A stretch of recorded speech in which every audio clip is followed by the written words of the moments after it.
A retired couple in North Miami received a letter from their condo association last year.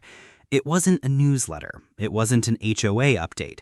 It was a bill, $134,000, due from them per unit. They didn't do anything wrong. They paid their fees every month for years.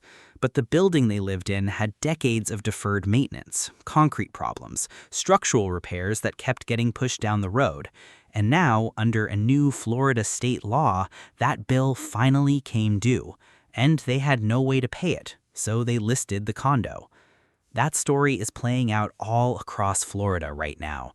And it's not just about condo laws. It's about healthcare costs, insurance bills, Social Security checks that don't stretch far enough, and a retirement plan that made total sense 10 years ago but is falling apart in 2026.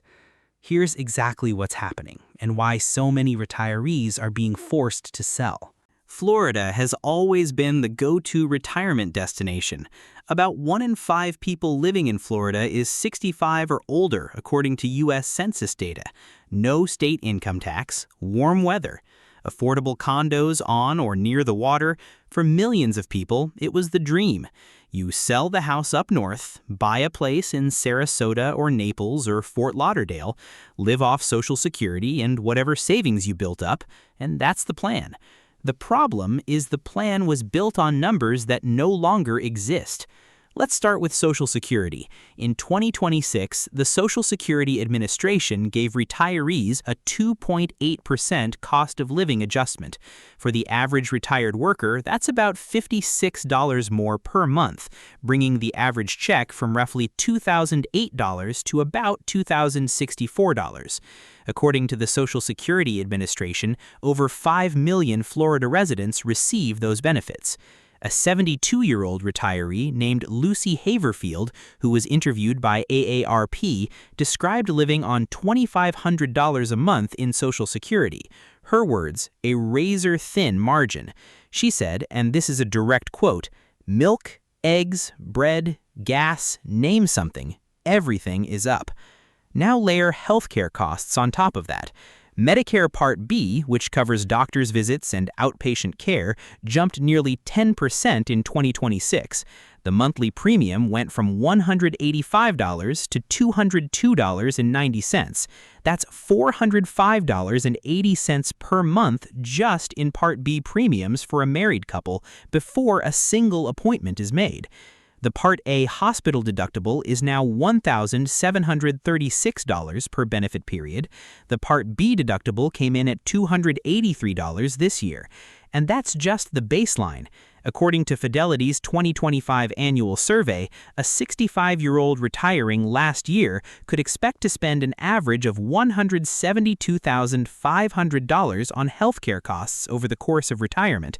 For a married couple, that number is $345,000, and that doesn't include long-term care, dental, vision, or most hearing costs, none of which Medicare covers.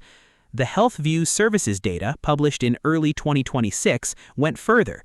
They calculated that a healthy 65-year-old couple covering Part B, Part D, a Medigap supplement, and out-of-pocket costs will see total lifetime healthcare spending reach close to $955,000 over a full retirement. And in 2026 alone, Medicare Part B and Medicare Advantage premiums deducted from Social Security increased by 9.7%, while the COLA was only 2.8%. So the math is simple. Healthcare costs are rising almost 4 times faster than Social Security benefits. And for retirees in Florida, that's only the beginning of the problem. On top of healthcare, there's property insurance, and this one has been brutal.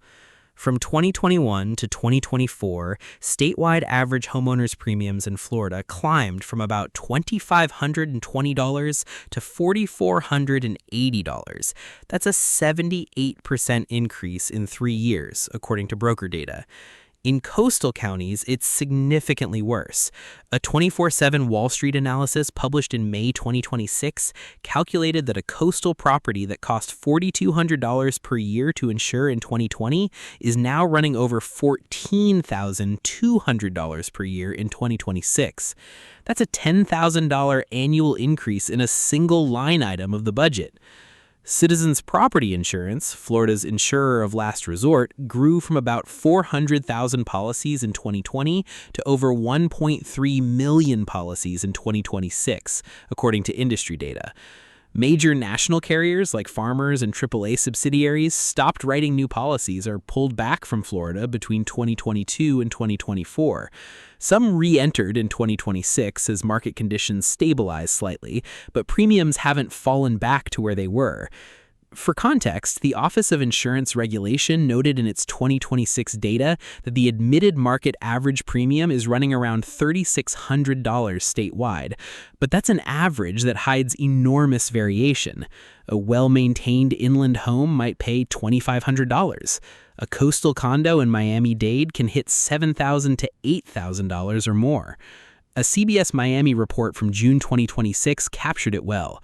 One broker told their reporters, quote, "Are you willing to spend $700,000 out of pocket to make the repairs, or is it better to risk it and get a premium of $7,000 to $8,000 a year?" That's the choice Florida homeowners are being asked to make. For a retiree on $2,064 a month in Social Security, a $7,000 insurance bill is about 3.5 months of income, before rent, before food, before any medical costs. Now, here's where it gets even more complicated for condo owners specifically, and this is the part that has accelerated the wave of forced sales. After the Champlain Towers South collapse in Surfside in June 2021, which killed 98 people, Florida passed Senate Bill 4D in May 2022.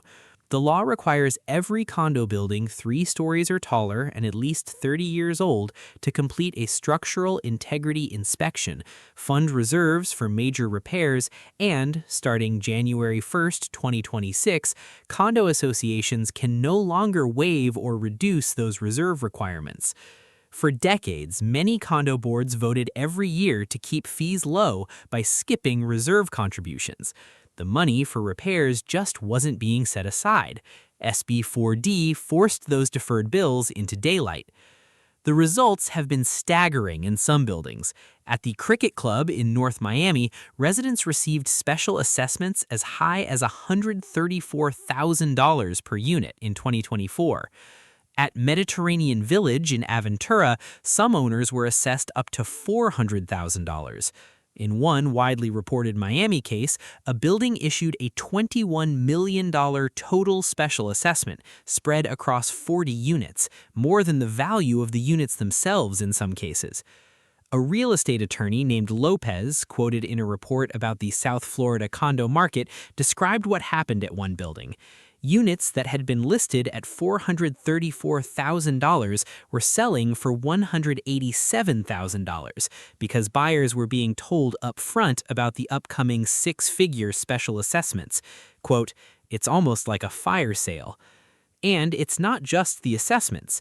Under SB 4D, sellers are now required to disclose the results of structural integrity reserve studies to any prospective buyer. So when a buyer walks into a condo and finds out there's a $134,000 assessment on the horizon, they walk out. That dries up the buyer pool and pushes prices down further. A Labros Property Holdings market report from early 2026 noted that Miami-Dade condo inventory hit 13.2 months of supply, and Broward hit 9.84 months, both well above the 6-month threshold that defines a balanced market. Miami-Dade condo prices fell nearly 10% year over year, dropping below $400,000 for the first time in 3 years.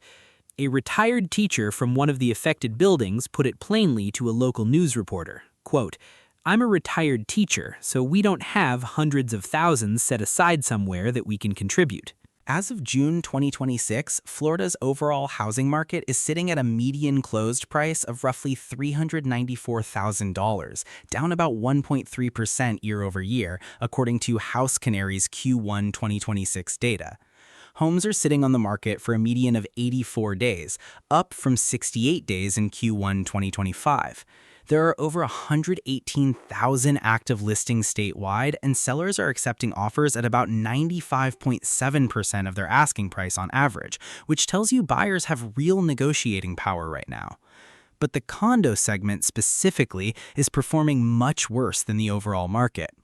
Realtor.com projected an average 1.9% decline in condo and home prices across Florida's 8 largest metro areas for 2026, compared to a national gain of 2.2%. In Southwest Florida, over 40% of active condo listings have already had price reductions. There are some signs of stabilization in early 2026. The Naples Area Board of Realtors reported that closed condo sales jumped nearly 40% in February compared to the same month in 2025. Miami-Dade and Palm Beach also saw some buyer interest return in the $400,000 to $500,000 range. A mortgage loan officer quoted in a Mortgage Professional America report from April 2026 described this year as more stable and more predictable than 2025, which isn't a high bar, but it is a shift. Still, the buyers coming in now are getting properties at a significant discount from where they were 2 or 3 years ago. And for the retirees selling who needed those peak prices to fund healthcare costs or cover special assessments, that timing gap has been painful. If you need the money now, the market isn't giving you what it gave in 2022. Here's what all of this adds up to. A generation of retirees came to Florida with a plan. They bought the condo. They budgeted around Social Security. They assumed healthcare would be manageable under Medicare. They didn't factor in a $14,000 insurance bill, a $134,000 structural assessment, or Medicare premiums rising nearly 10% in a single year, while their income went up 2.8%. The 2025 Milliman Retiree Health Cost Index found that a healthy 65-year-old woman could face $313,000 in total healthcare expenses over her retirement. A private nursing home in Florida is now running over $142,000 per year, according to 2026 forecasting data. Most retirement accounts at $250,000 run out in under 2 years at that rate. The condo was never supposed to be the emergency fund, but for a growing number of Florida retirees, it's the only asset left to tap, and they're selling into a market where prices are falling, buyers are cautious, and the window to get full value is closing. That's the situation on the ground right now in Florida, and it's not slowing down. If you're watching this and you're a homeowner, a renter, an investor, or someone planning for retirement, the numbers in this story are worth paying attention to, because the warning signs are already here.